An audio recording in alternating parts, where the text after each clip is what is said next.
오늘 새해 복 많이 받으세요. 좋네. 한 살 더 먹어야 되나, 이가? 얼굴이 보니까 지난해하고 올해하고 얼굴이 틀려. 좀 늙어배, 여러분 얼굴들이. 자, 봅시다. 18페이지. 그 하단에 행정의 성립과 발달대 사전을 보겠는데, 자, 출제 포인트에 경찰의 개념이란 말이 나와요. 가끔 묻는 것들 그 하나입니다. 자, 요 파트는 이제 사실 행정학은 미국에서부터 이론의 형태가 발달이 이루어집니다. 사실 구라파 같은 경우에는 행정학과가 학과가 없어요. 그 유럽 대륙에서 대학 어디 나왔냐, 행정학과 나왔다 그런 것은 그러면 사기꾼이야. 손잡고 어디 가면 돼? 지구대라든가 경찰서 가면 됩니다. 그만큼 행정학 발달이 없는 거예요. 행정학은 정치학의 한 전공 분야의 형태로 존재하는데 그만큼 발달이 미미했다 그 표현이에요. 그러나 그 흔적은 있죠. 그 흔적을 우리가 보는 거예요. 그 흔적이 바로 뭐냐? 독일의 관방학이라는 학문이 있습니다. 그걸 보겠는데, 자, 그래서 이제 독일의 행정학의 발달에서 행정의 기원에 대해서 나오고 있어요. 그래서 레포스키 나왔고, 그 밑에 보편적으로 16, 7세기 독일의 관방학에 근거하고 있다.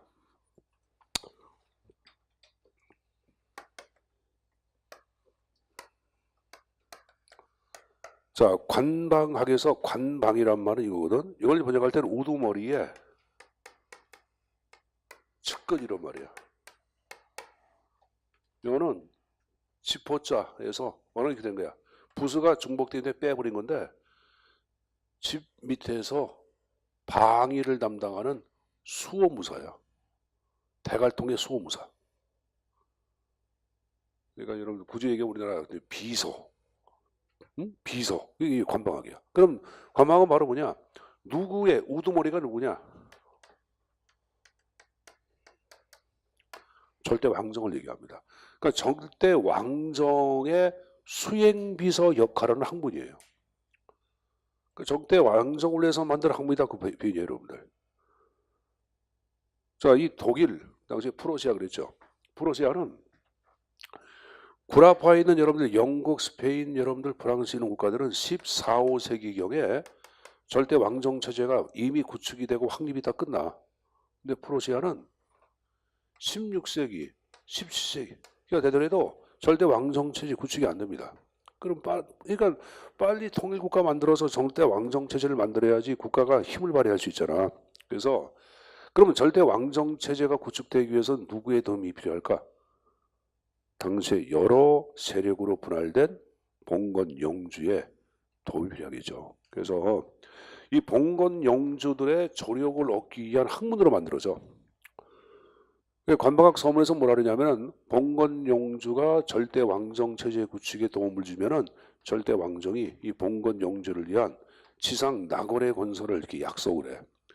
이게 봉건 영주를 위한 지상 낙원의 건설, 이걸 우리는 행복 촉진주의적 복지국가 건설이라고 말했습니다. 19페이지 위에 세 번째 줄 밑줄 친 거 보자. 그 근본사상 행복촉진주의적 복지국가 건설이라는 말 나왔죠. 그치? 그럼 여기서 복지의 대상은 일반 시민이야, 봉건 영주야? 봉건 영주를 얘기하는 거예요. 자, 그리고 이런 관방학은 1727년도 독일의 빌헬름 1세라는 사람이 거기 독일의 할레 대학하고 프랑크푸르트 대학 내 관방학 강좌를 개설합니다. 그래서 그걸 기점으로 전기하고 후기로 나눠서 언급합니다. 그 전기 후기 나와 있죠. 자, 전기를 얘기할 때는 일단은 공공복지 사상적 기초를 신학은 모든 복지는 누가 줬다? 신이 줬다. 신이 줬다 그 말이에요. 신이. 특히 왕의 권한은 누가 준 게야? 신이 준 건 아니에요, 여러분들. 그러니까 왕이 줬다 그 말 같은 말이죠. 두 번째, 국가 권력이 미분화되어 있어요. 입법, 사법, 행정 그런 권력 분화가 안 돼 있었고, 그리고 왕의 돈이 바로 국가의 돈이고, 아니 왕의 돈이 국가의 돈이 아니라 왕 개인의 사개개입니다. 사가개임을 특징으로 했고, 학문적 구분도 존재하지 않았고, 행복은 하늘이 주는 신이 주는 행복, 그걸 중세적 행복관이라고 얘기하는 거예요. 학자 오세, 잭켄드로프가 나왔고, 후기를 봐봐. 자, 공공복지의 사상적 기초를 뭐에 근거하고 있다? 자연법 사상의 기초를 두고 있고, 학자 두 사람 나왔죠. 누구? 유스티하고 또 한 사람? 존 넬 펠즈가 나와요. 이름도 재밌죠? 존 넬 펠즈. 여러분들 누구 욕하고 싶으면은 야, 너 후기 감방하게 시조가 누군지 알아? 존 넬펠지야 이렇게 얘기합니다, 여러분들. 자, 근데 사실 이제 존 넬펠즈는 말하기가 지저분하기 때문에 시험 문제 안 나와. 안 나오고 앞에 유스티가 나오겠죠, 여러분들. 그래서 첨삭시대 유스티가 나와. 이 사람은 1750년도 경찰학 원리라는 저서를 토대로 당시에 관방학의 학문적 구분을 세 가지로 나눠. 거기 보시면은 경제학, 재정학, 또 하나 경찰학으로 나눠 안 나눠? 나눴죠, 여러분들. 자, 그러면서 네 번째 실 끝에 이때 경찰을 뭐라 그러냐? 국가 목적을 달성하기 위한 정부의 활동으로 파악했어요. 국가 목적을 달성하기 위한 뭐로 파악했다? 정부의 활동. 그럼 국가의 목적을 달성하기 위한 정부의 활동을 오늘날 우리가 얘기하는 뭐란 거기 같아? 행정과 거의 같지. 행정 거의 같지. 그래서 우리가 지금 얘기한 유시태를 독일 관방학의 아버지라고 얘기하는 거고 관방학을 행정학의 기원이란 말을 쓰고 있는 거예요. 이것 때문에. 그러니까 유스티는 꼭 가져가야 돼. 알았습니까? 자, 그럼 이러한 유스티를 중심으로 한 관방학은 자, 하단에 18세기 말 프랑스로 넘어가서 프랑스의 공법학, 이 공법학이 바로 행정법학을 얘기해. 행정법학으로 대체가 됩니다. 중요하지 않습니다. 그 다음 페이지. 다시 19세기에 독일로 다시 건너와. 그래서 스타인에 의하여 독자적인 행정학의 이론으로 발전하기 시작합니다. 그래서 이제 스타인의 행정학이란 말로 왔는데 일단은 내용을 보시면은 자 기억본의 두 번째 줄 중간 봐봐. 유스티의 경찰 개념을 뭐하고 뭐로 나눴어? 헌정과 행정으로 나눴어요. 그래서 여기서 니 한번 보자. 헌정을 뭐라 그랬냐 다 보지 마시고 두 번째 줄 정책 결정이란 말 나왔고 그 다음에 그 옆에 행정을 그래서 그 밑에 뭐로 나와? 정책 집행으로 파악하고 있어요. 그러니까 여기서 여러분들 그 헌정은 오늘날 우리가 얘기하는 뭐란 거이 같아? 정치랑 거의 유사한 거지. 행정은 보통 우리가 얘기하는 행정과 거의 같는 거고. 니 뭐 다 보지 마. 다 보면 또 헷갈려. 그 선생님 얘기한 것만 가지고 가라고. 자 그리고 이거 보래. 헌정과 행정과의 관계를 얘기하는데 헌정을 위로 행정이 존재하냐? 그것도 아니라 그랬어요. 그럼 행정을 위로 헌정이 존재하냐? 그것도 아니라 그랬어요. 헌정과 행정은 상황에 따라 우위를 점유한다라고 하는 헌행상호 위이론을 제시해놓고 있다. 아울러 행정이 담당하는 범위를 얘기하는데 거기 여러분들 리을본 보시면은 강론에서 행정의 범위 동그라미 뭐 안정적인 일. 거기 안정적인 일 쭉 나와요. 여러분들 외우지 마세요. 그냥 내무, 법무, 군무, 외무 쭉 나왔는데 치안, 법무활동, 국방활동, 외교활동 조세 징수는 대부분 사회 안정하냐. 사회 변화를 촉진하는 게 아니잖아. 안정하냐 여러분들. 그래서 안정의 기능을 담당한다고 얘기한 거예요. 그리고 관방을 비판합니다. 절대 군주를 위한 정치적 신유에 불과한 학문이라고 표현한 게 스타인 행성학을 얘기합니다. 그래서 그 정도까지만 좀 가져가세요. 출제는 유시티의 관방학이 시험 문제만 나왔었거든. 독일의 이 행성학은 잘 출제 안 나와. 근데 그 정도는 가져가자고. 자, 그리고 이제 하단에 미국 행정의 발달 과정이 좀 나와 안 나와? 나오는데 아까 배운 게 나와. 해밀턴주의 아까 중앙집권사상이라고 얘기했어요. 했죠. 맨 밑에 제퍼슨주의를 뭐라 했어요? 지방분권. 제퍼슨 낭만주의라고도 얘기합니다. 자, 오른쪽에 4번에 잭슨주의 역관제 배워서 안 배웠어? 배웠죠. 근데 이제 3번에 메디슨주의는 아까 얘기 안 했어요. 메디슨주의를 일명 다원주의라 그래. 정부 역할은 이 집단의 요구에 응답하는 게 정부라고 파악하는 거야. 여러분 다원주의에서 파악하고 있는 사회 구성 기본 단위는 뭐예요?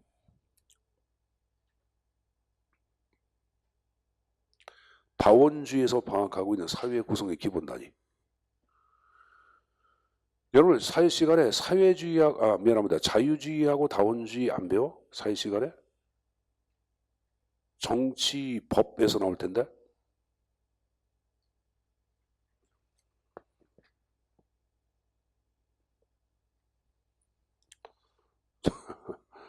선생님 보자. 여기 보자.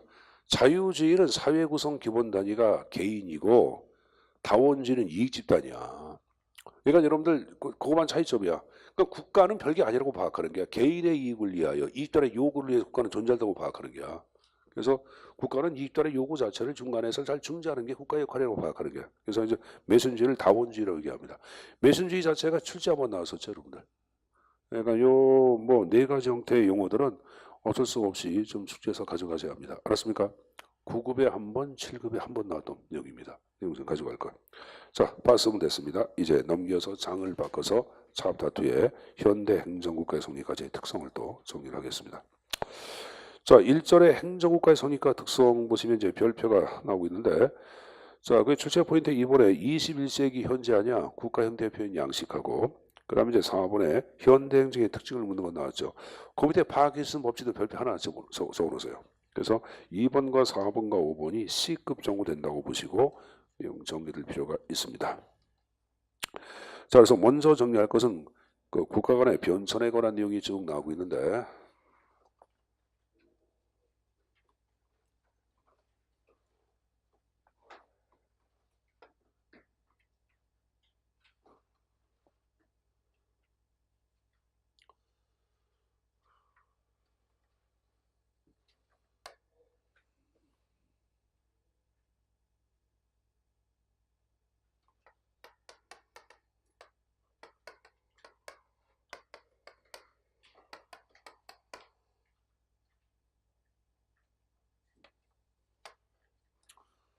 자, 여기 보자. 여러분 17, 18세기 자체를 얘기할 때는 뭐 잘 알 거예요. 절대 왕정의 강력한 중상 정책을 피고 국가의 부국 강병의 목표가 완성된 시기를 얘기하는데, 이 시기는 뭐 절대국가, 군주국가, 통치국가, 관원국가 여러 가지 형태의 표현이 돼. 근데 그 표현이 다 가져갈 필요 없겠고 꼭 가져갈 거 이거 경찰국가란 말. 여기서 경찰이란 말은 원한 경찰은 군주의 강력한 통치 행위를 경찰로 얘기합니다. 군주의 강력한 통치 행위를 경찰로 얘기하거든. 그래서 이것은 이제 절대군주의 강력한 여러분 통제, 통치 그걸 경찰로 해석을 하고 있습니다. 경찰 국가고. 그다음에 이제 19세기부터 20세기까지는 자 여기는 이제 시민혁명에 의하여 절대 왕정 자체가 타파가 되지. 그죠 여러분들? 그러면 이제 국정을 누가 정확해? 시민. 특히 시민의 의사를 대표하는 의회가 정확하죠. 그러면 이때는 입법부, 이 의회 역할이 아주 커지고 힘이 세지 않으죠. 입법국가란 말을 쓰죠. 자, 또 하나 이때부터 19세기에 자유주의 사상 자체가 천명되고 절정을 다루죠. 그래서 자유국가란 말을 써서 쓰는 거예요. 그리고 국가의 너 힘이 커져라 작아져라? 작아져라. 작을수록 아름답다. 그럼 필요악이라고 파악한다고. 그래서 최소국가란 말을 씁니다. 그럼 너희 역할은 뭐냐? 치안, 보안만을 담당하라. 치안국가, 보안국가란 말을 써서 쓰는 거예요. 그리고 쓰는 말이 이런 식으로 쓰는 거지. 야경국가란 말이 있어요. 무슨 국가? 야경이란 말은 한밤중에 방범 활동을 야경이란 말을 쓰는 거예요. 여러분 야경꾼이라고 들어봤어요? 야경꾼은 과거에 방범대원들을 얘기하는 거야. 그래서 그런 방범대원은 밤에 뭘 담당해? 치안을 담당해야 안 해? 하죠. 그러니까 그 BTS 얘기한 거고, 그 다음에 그것을 안가의 정부라 그럽니다. 치프 거블먼트. 여러분들 우리가 이제 요 안자를 얘기할 때는 여러분 보통 편을 안자란 말을 써 안 써? 쓰는데 싸구려 안자란 말이죠. 싸구려 안자. 싸구려 안자야. 유광 밑에서 몸을 파는 여자야. 워낙은. 여러분들 아마 이제 한자 시간에 배울 때 뭐 집 밑에서 여자가 편히 잔다 해가지고 그런 게 아니라 유광 밑에서 몸을 파는 유곽에 있는 여자, 몸 파는 여자들 얘기하는 거야. 그럼 몸 파는 여자들은 싸구려야 비싸. 자, 니들한테 물어보기 이상하다. 자, 하여간에 요거 싸구려 정부를 표현한 거예요. 그래서 안가의 정부. 알았습니까? 이건 정부에 대한 강력한 긍정이야, 부정이야? 부정이죠, 여러분들. 자, 그 20세기 들어와서 여러분들 공황 이후에 행정부가 강력한 힘을 갖죠. 그래서 요거 뭐 행정국가는 다 할게요. 그리고 행정국가, 급부국가, 그리고 복지가 지상 과제로 부상했다. 그 복지국가, 적극국가, 봉사국가, 직무국가 다양한 형태로 표현이 돼야 됩니다. 이게 바로 이제 우리가 얘기한 20세기고. 알았습니까? 21세기는 이제 바로 보자. 자, 요 21세기는 우리가 이제 국가의 힘은 이때는 큰 정부, 작은 정부, 다시 큰 정부, 다시 뭐로가 작은 정부로 가기 때문에 요 19세기에 자유국가를 새롭게 개성했다 해요. 이름을 신자유국가라는 말을 쓰기도 합니다. 무슨 국가? 신자유국가. 거기 나올 거예요, 여러분들. 그리고 정보나 지식이 사회를 움직이는 주역으로 부상을 해. 그래서 이 시기를 정보국가, 지식국가란 말을 쓰기도 하고. 뭐라 한다? 정보국가, 지식국가란 말을 쓰기도 한다. 그리고 자, 이 말을 신행정국가란 말을 쓰기도 하고 탈행정국가란 말을 쓰는데, 자, 이 신이란 단어는 선생님 마음에 안 드는데 영어의 신은 뉴가 있고 네오가 있어. 근데 뉴하고 네오는 약간 틀려. 요 다음에 나오는 뉴는 기회승에 신자유 국가는 이때 신은 이거야. 뉴 리버럴 스테이츠야. 그러니까 19세기의 자유국가를 계승한다는 의미야. 근데 여기서 네오도 우리가 뭐로 번역을 해? 신으로 번역하지. 신으로 번역하잖아.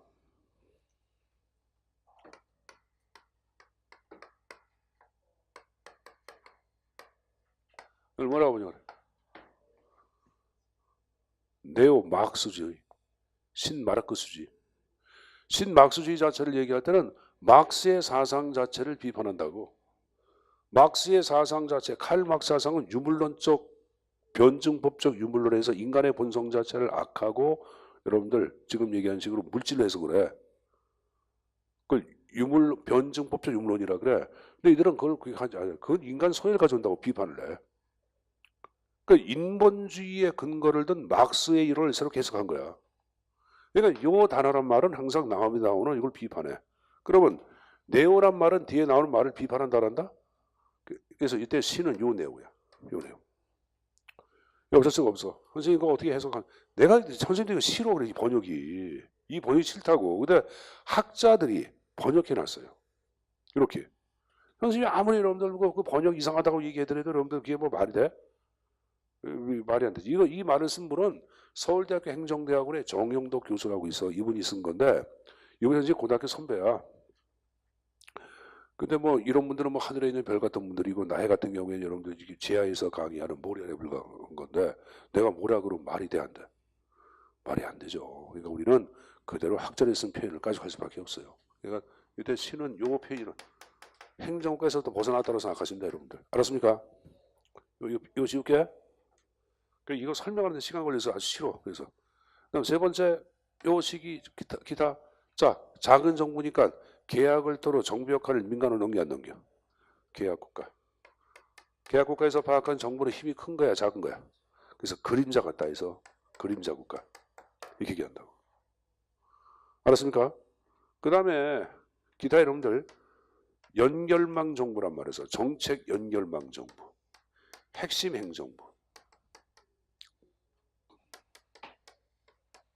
거기 여러분 교재 나와요. 또 뭐라 그래?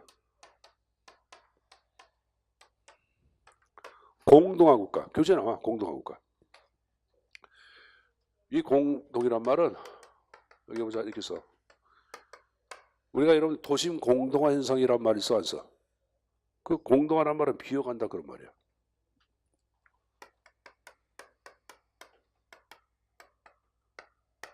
할로잉 아웃. 비어가는 정부야.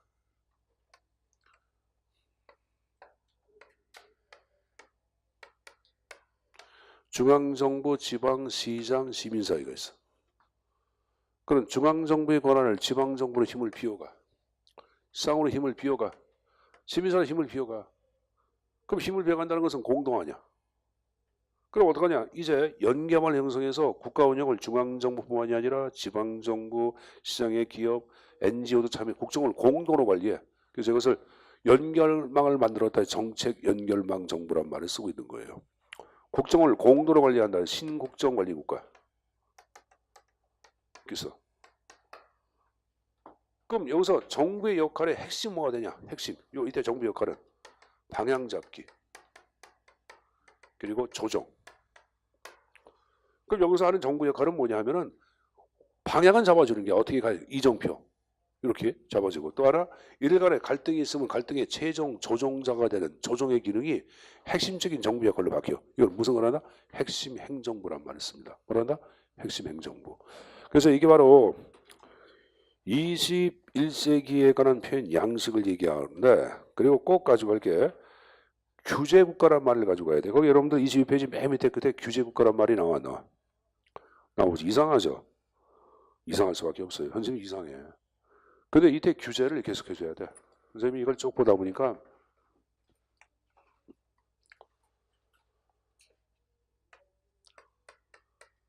규제의 의미는 두 가지가 있어요. 하나는 소극적 규제가 있고 적극적 규제가 있거든.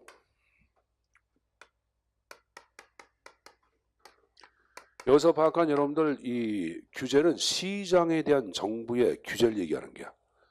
시장에 대한 정부의 개입. 그래서 이제 속은 원칙은 시장의 자유를 다 강조해. 정부 개입이 거의 없어. 예외에 대해서만 불허하는 거야.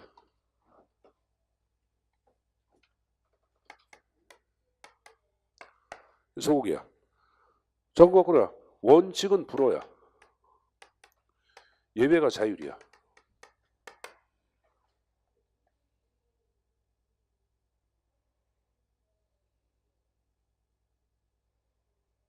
그럼 여기서 파악한 규제는 요거는 요 적극은 자 여기 보자. 시장을 좋아하는 게 싫어하는 게. 그 시장을 불신하는 게 원칙이 모든 게 불허하냐. 너무 시장 믿을 수가 없어 그거 아니야. 근데 요즘 여러분 시장을 좋아해 싫어해? 좋아하죠. 오늘날의 정부의 형태는 요거야. 시장을 살아가는 정부야. 이렇게 하죠. 여기서 파악한 규제는 이게 아니라 요거야. 소극적 규제, 규제국가. 그래서 이걸 친시장 정부라고 얘기합니다. 뭐라 한다? 친시장 정부라고 표현하기도 합니다. 자, 그럼 교재 24페이지 잠깐 펴봐. 24페이지 펴보세요. 첨삭지도에 정의될 교사는 특성 나온 거 보자. 적극 국가는 20세기에서부터 규제국가 니은번. 규제국가 가론에 친시장국가 개국가란 말이 나왔나? 나와 있죠? 지금 얘기한 게 하단에 그림자국가, 정책 연결망, 공동화, 오른쪽에 핵심 행정부, 신국정관리국가. 아까 얘기했었어요. 그렇죠. 다 얘기했던 얘기 그대로 나온 거예요, 여러분들. 알았습니까? 알았죠? 그러니까 뭐 용어들을 자꾸만 외우려고 그러지 마시고 자꾸 읽다 보면 나아집니다, 여러분들. 현재 보세요. 21세기는 행정국가야, 신행정국가야? 행정. 자유국가야, 신자유국가야? 신자유국가. 공동화국가 맞습니까? 규제국가 맞습니까? 맞아. 탈규제가 아니야. 규제국가에 혼동하지 마세요. 그거 좀 중요한 표현입니다. 자, 봤습니다. 25페이지. 이번엔 이제 그 쌍가루 3번에 시장에 대한 정부 역할의 변화가 나와 안 나와? 나오죠, 여러분들. 이건 뭐 행정의 거기서 기능이라고 얘기합니다. 시장 안에서의 정부 역할은 시장과 시장 바깥에서 보는 정부 역할이 되기 때문에 거시란 말을 쓰는데 거기 이제 지원자, 규제자라고 하는 박스의 표현이 나와. 거기 지원자는 화살표 놓고 복지 제공자. 복지 제공자를 얘기하는 거야. 그다음에 규제자는 시장 형성자라고 적어놔. 시장 형성자. 25페이지 보는 거예요. 자, 그럼 자유방위명은 둘 다 경시하는 게 뭐야? 자유방위명. 중상주의는 뭐만 강조해? 복지 제공자, 지원자 역할만 강조해. 대각선의 입법주의는 또 뭐만 강조해? 규제자로서의 역할을 강조하고 다 강조하는 것은 가부장형이야. 그러면은 자유방위명에다가 19세기, 중상주의형에다가 18세기, 입법주의형에다가 21세기, 가부장형에다가 20세기라고 적어라. 20세기. 여러분들 19세기에는 뭐 복지 제공자, 뭐 시장 형성자 이런 거 별로 중요하게 파악하지 않았을 다 경시했고 가부장은 20세기 아니야. 둘 다 중시한 거고 중상주의형은 여러분들 자 현재 보자. 아까 관방학 기억 나왔나? 자 행사의 기원 독일의 뭐? 관방학. 자 입은 떠들라고 얘기한 거죠. 여러분들 담으려고 얘기한 건 아니야 여러분들.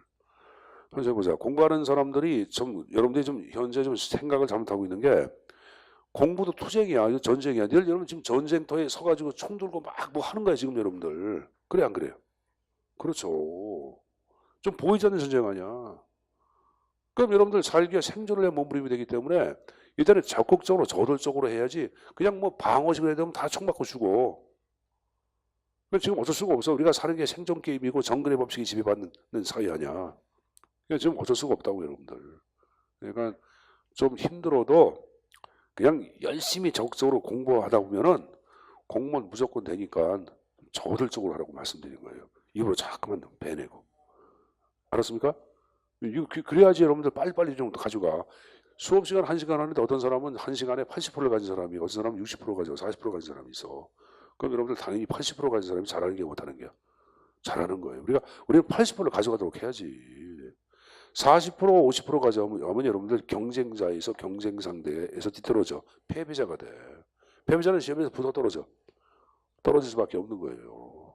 그러니까 이왕이면은 여러분들 좀 승리자가 되는 게 좋잖아. 그러니까 좀 수업 시간에 적극적으로, 저돌적으로 입으로 막 대내고 막 그러다 보면 훨씬 나. 틀리면 금방 또 머릿속에 남잖아. 아, 틀렸구나. 그게 공부하는 자세예요.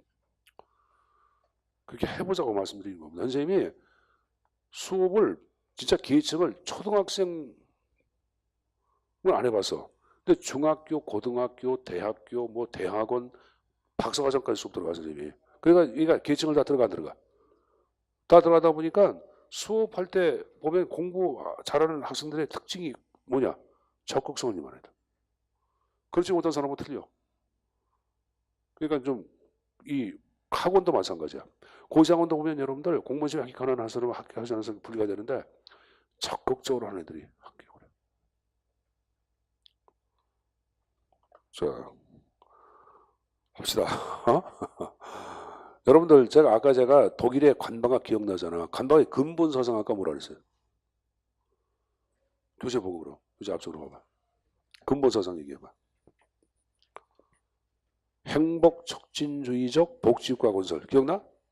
복지의 대상은 봉건 영주야 일반 시민이야. 그럼 하여간 얘기해보자. 17, 18세기에 여러분들 관방학 절대 국가 때도 복지 문제를 생각을 했어 안 했어요?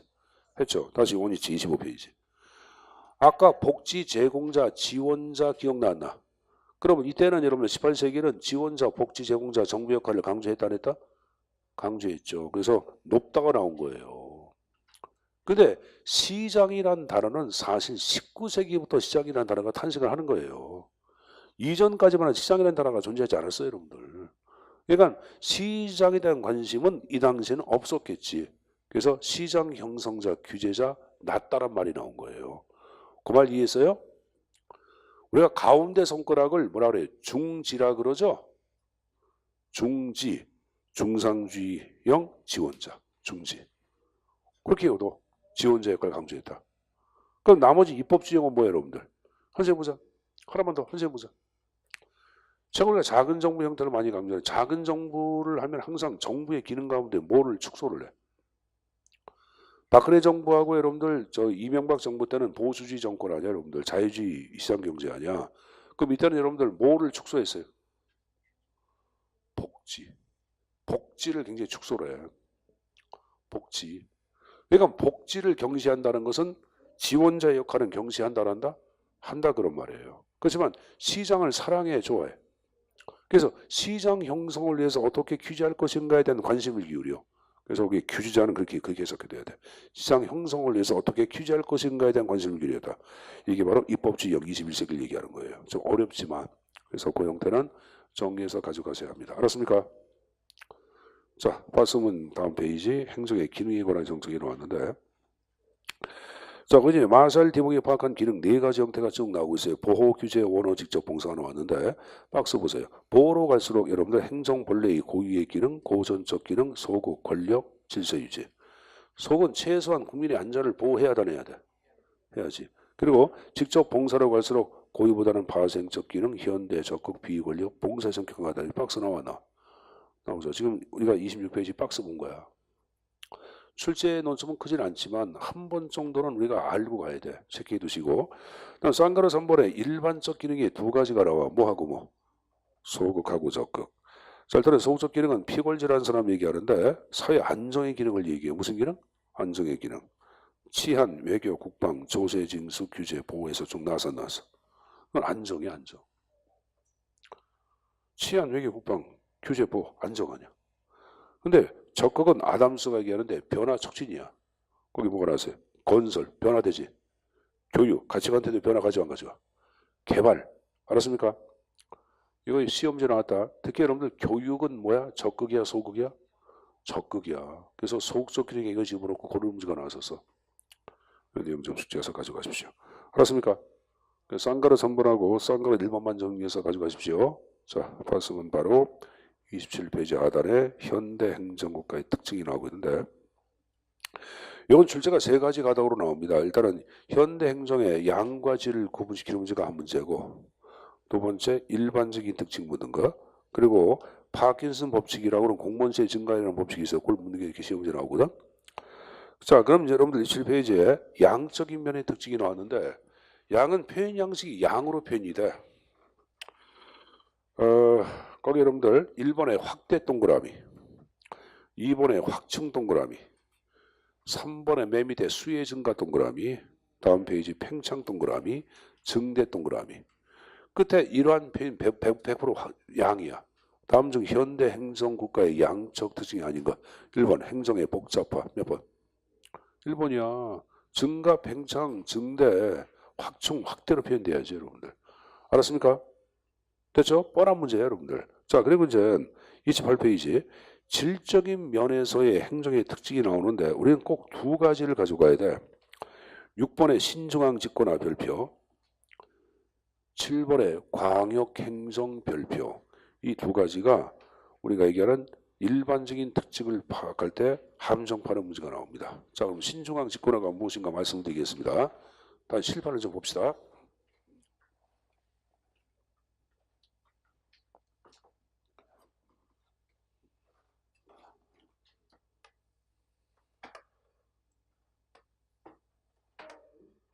아까 배운 거.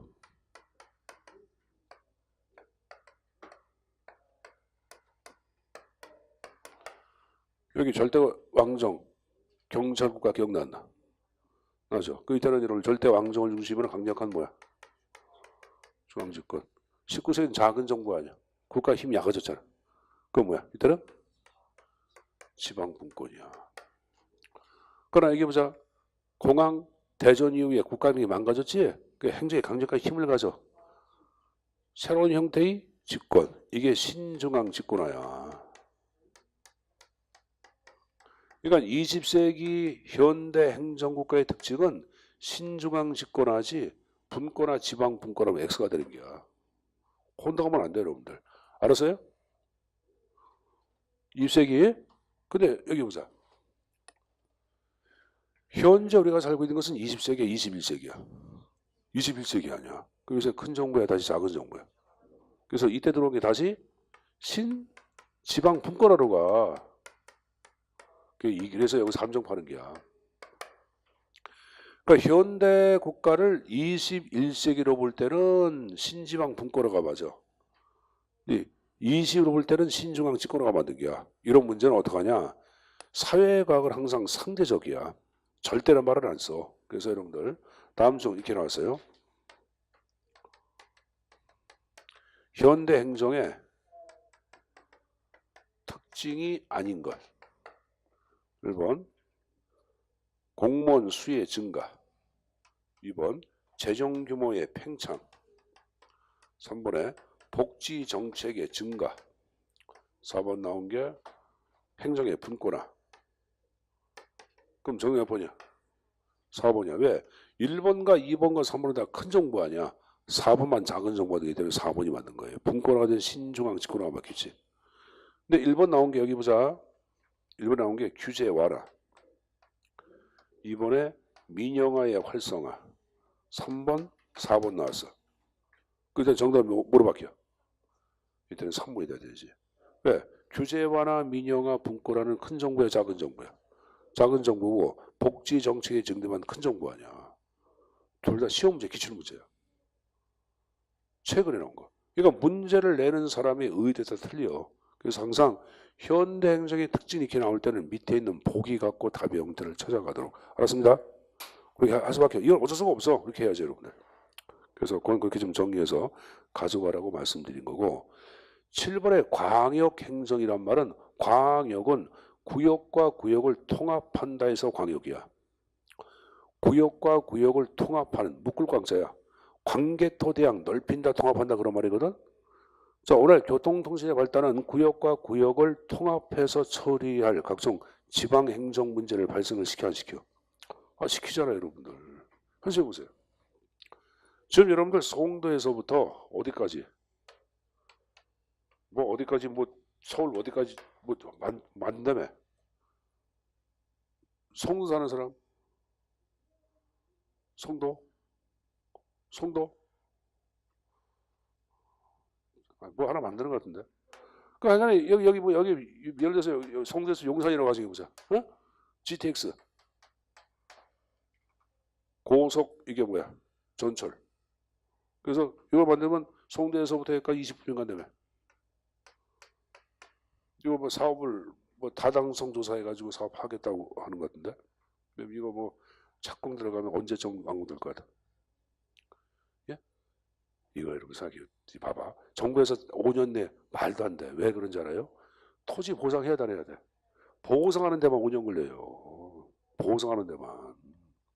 그 다음에 이제 터 닦고 뭐 그러는데 몇 년 걸려 안 걸려? 전철도 만들고 그러면 여러분들 이거 시간 금방 되는 게 아니야.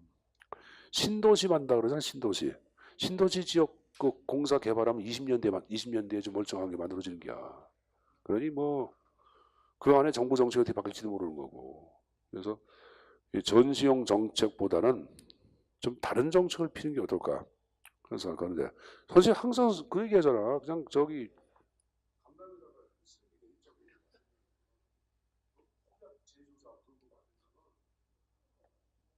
왜 여러분들 사유재산 침해하는 게 아니잖아. 그거는 정부 소유 땅을 그렇게 바꿔버리면은 그냥 당연히 집값 안정이 돼야 한대. 그래서 안 해봤어요, 여러분들?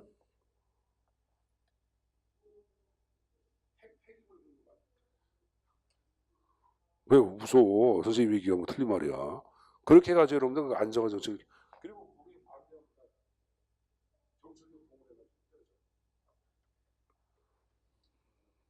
뭐 이상한가?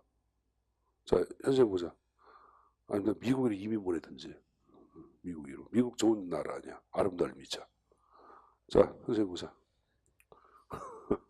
여기 보세요. 네, 뭐 그건 그런 거고. 그럼 이런 것을 만들 때는 서울과 여러분들 뭐 송도에서 뭐 여기 부천 거쳐서 간다고 제가 보자. 그럼 서울, 경기, 아니, 인천, 경기, 서울이 구역과 그걸 통합해서 공동으로 해야 돼. 해야지. 이걸 광역행정이란 말을 쓰고 있는 거예요. 이걸 행정의 광역화라도 얘기해. 자, 행정의 뭐라 그랬어요? 광역화. 그 이 반대말이 뭐냐? 권역의 세분화. 그러면 틀리겠지. 광역화가 맞지 권역의 세분화 그러면 틀리겠지? 나눈다 그건 아니겠지? 거기도 한 문제. 뭐 둘 다 나왔던 문제입니다. 자, 그리고 이제 25페이지 펴보시면은 거기 맨 밑에 공무원수의 증가란 말이 나오죠. 그럼 공무원수의 증가를 대표하는 여러분들 그걸 밝힌 법칙이 있어요. 그게 29페이지에 맨 위에 시마노트에 무슨 법칙이라고 나왔습니까? 파킨슨의 법칙이라고 나와. 자, 이건 이제 영국의 경영사회학자 시사평론가 파킨슨이 1957년도에 파킨슨 법칙과 행정의 연구라는 북책을 출판합니다. 여기서 여러분들 특정 조직에 있어서 공무원 수의 증가하고 그 조직이 담당하는 본질적인 업무량하고는 직접 관계가 없다고 얘기해요.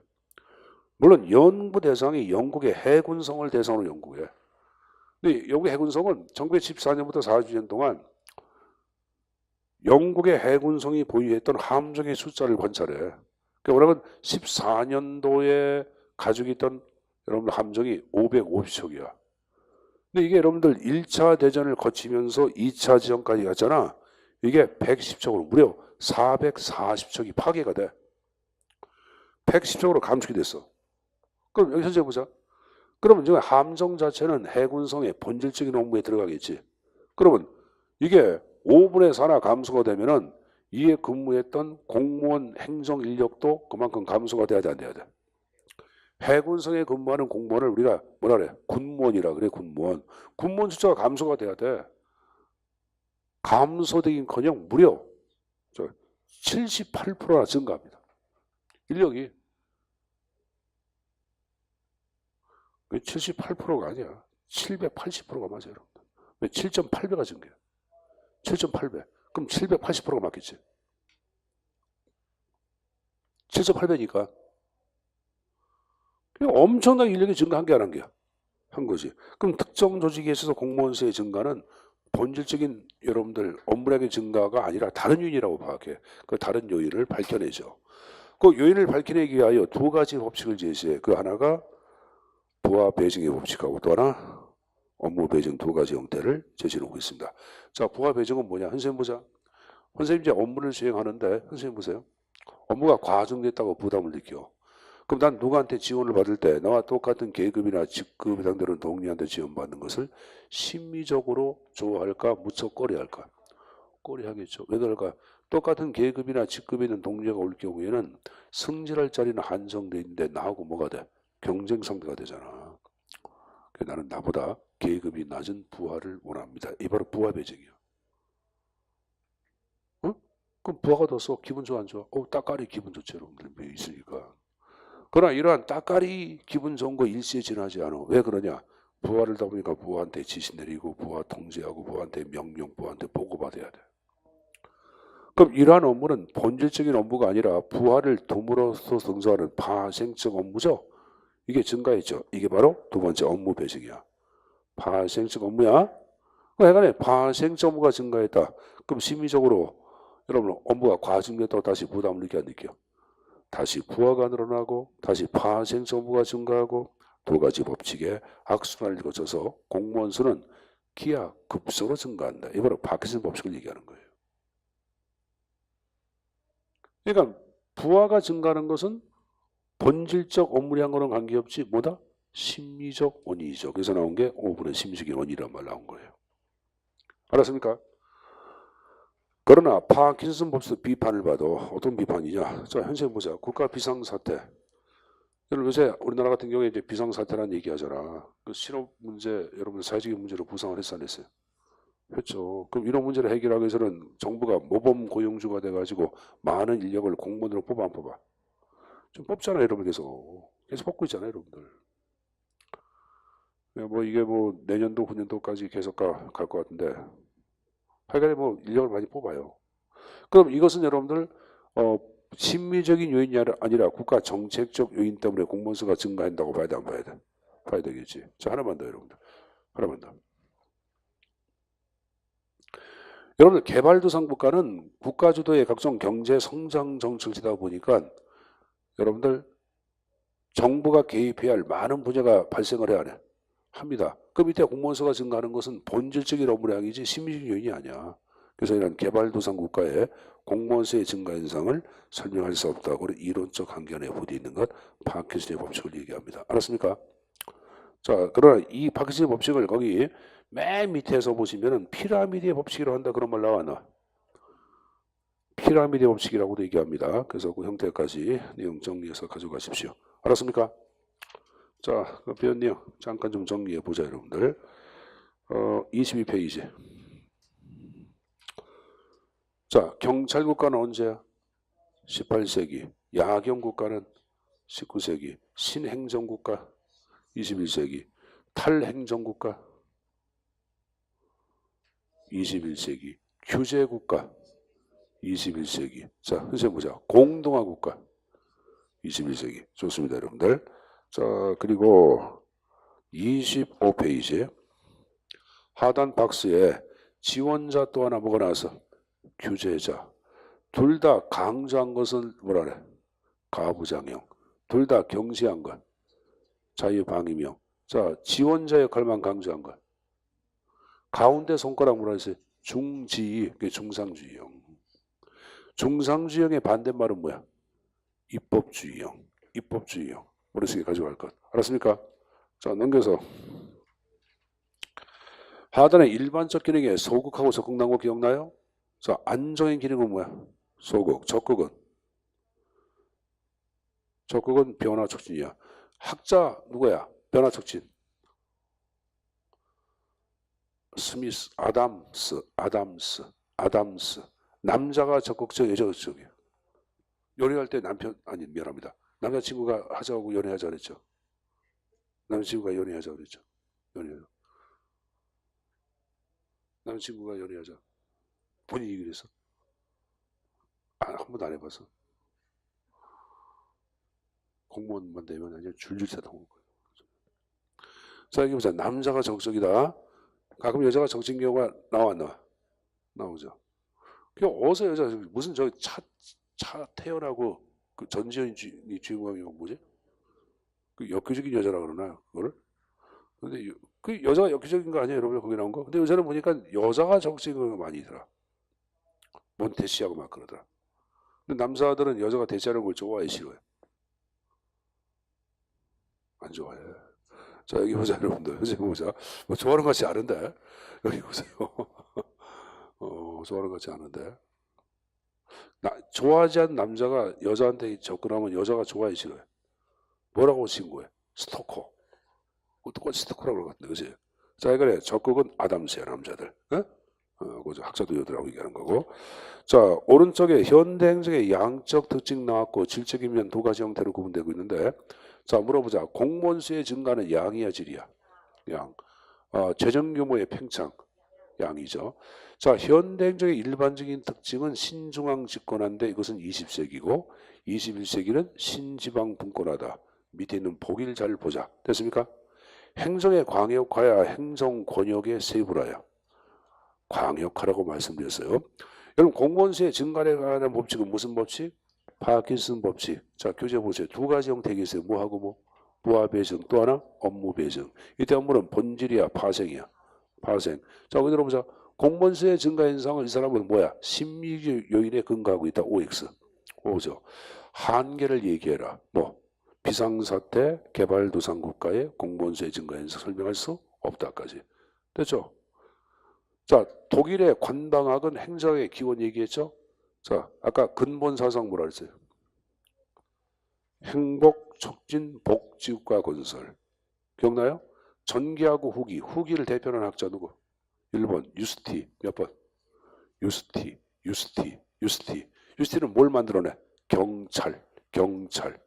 경찰은 국가 목적을 달성하기 위한 정부의 활동, 오늘날 행정과 거의 같다. 19세기의 스타일 경찰을 두 가지로 나눴다. 헌정과 행정으로. 정책 결정은 뭐야? 헌정. 정책 집행은 행정. 서로 위의를 점유한다. 헌행상호 위의론. 알았습니까? 행정이 담당하는 일을 안정적인 일들에서 변화시키지. 스타일은 안정적인 일. 아까 내무, 군무, 외무, 법무 외우진 말안 했잖아요. 여러분. 안정적인 일까지 얘기해서. 거기까지 내용 좀 정리해서 가져가십시오. 자, 문제 1번. 사실과 다른 것. 아까 왈도는 왈왈도고 개한테 물리면 지적 마비. 기억나죠? 1번 맞고 2번에 정생적 1이야 2야? 2원론이죠. 2원론 이거 말고 또 하나 뭐가 있어요? 행정, 행태설 두 가지가 있죠. 3번은 사이먼이 파악하는 행정, 행태설 개념 정의제. 4번의 좁은 의미는 보편성이야, 특수성이야? 특수성, 협의의 개념이죠. 주체가 명시가 되지 정부 관료제 맞습니다. 공익 달성을 위한 정부 관료제 이렇게 얘기했어요. 2번 윌슨의 행정 연구. 자, 이것도 여러분들 뭐 우리가 조금만 보면 답이 나와 있어요. 몇 번이에요, 여러분들? 약간 역관집 윌슨은 미국 행정의 아버지에게 있고 행정관리사를 대표하잖아.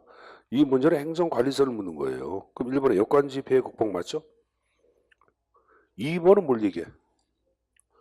통치행설 아니야? 정답 2번이지. 3번에 공공행정의 관리, 4번에 기업 경영과 유사, 공사행정 1 얘기하는 거 아니야? 당연히 정답 몇 번이에요? 2번이죠.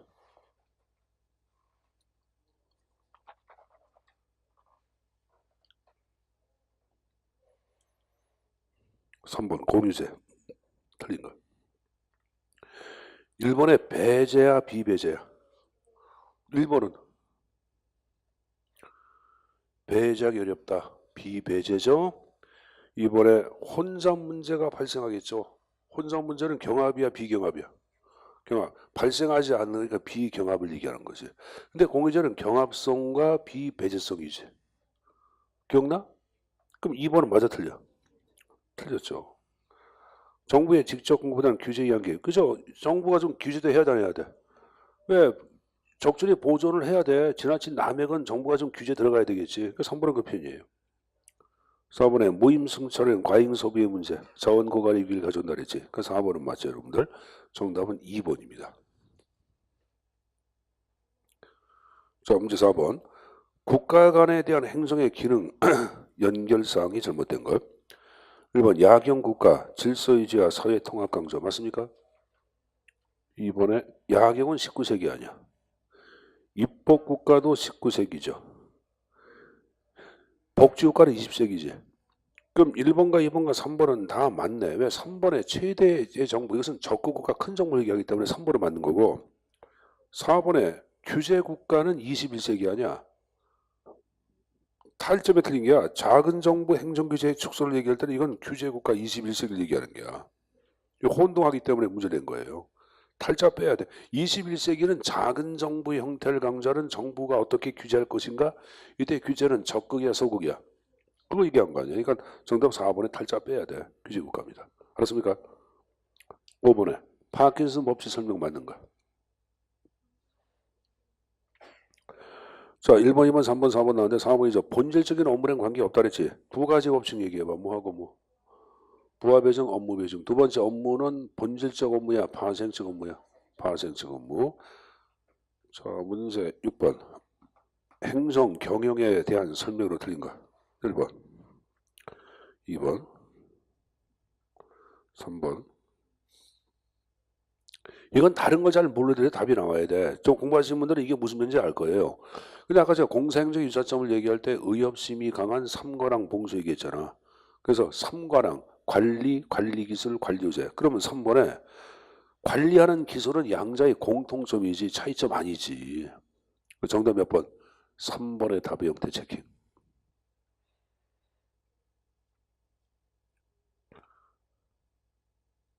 자, 7번 나온 거 보자. 다음 중 공유제에 해당하지 않는 거 이렇게 나왔어요.